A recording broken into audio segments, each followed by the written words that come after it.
Subscribe कीजिए बीना के अवधि गीत चैनल को और बेल आइकन को दबाइए हमारी वीडियो सबसे पहले देखने के लिए।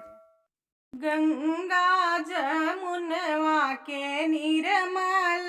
पनिया यर निर्मल पनिया अर जहवा मछलिया लुकाई रे ललनवा अर जहवा मछलिया लुकाई रे ललनवा काहे तू लुकान्यू हो जल के मछलिया अरे जल के मछलिया यार एक दीना आई है मल्लाह रे ललनवा अरे एक दीना आई है मल्लाह रे ललनवा नदिया के बिचवा में जलवा बिछई है यार जलवा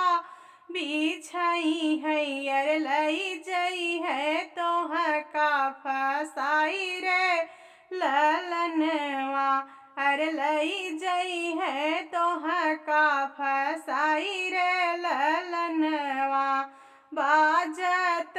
आवैया अवधपुर से बजवाया अवधपुर से बजवायर बेटी लुकानी मैया गोंदरे ललनवा अरे बेटी लुकानी मैया गोंदरे ललनवा काहे तू लुकानु बेटी मैया के गोदिया हो मैया के गोदिया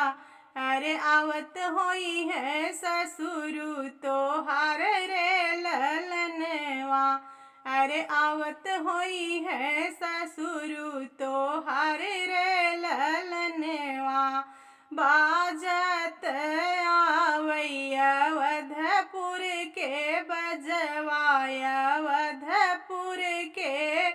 बजवायर बेटी लुकानी चाची गोंदरे ललनवा अरे बेटी लुकानी चाची गोंदरे ललनवा काहे के लुकान्यू बेटी चाची के गोदिया हो चाची के गोदिया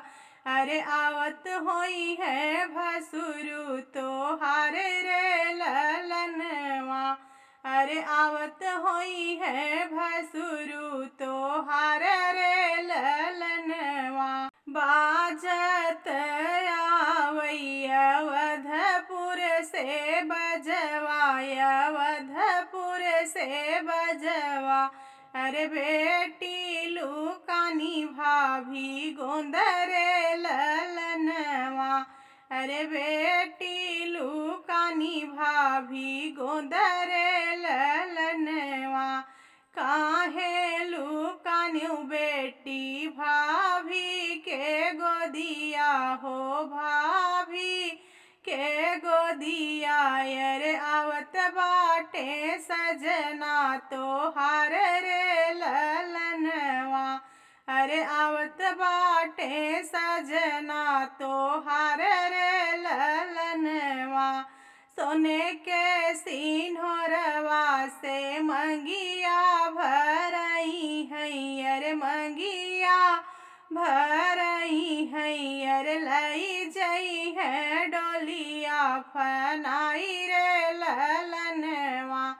अरे लई जई है डोलिया फनाई रे ललनवा।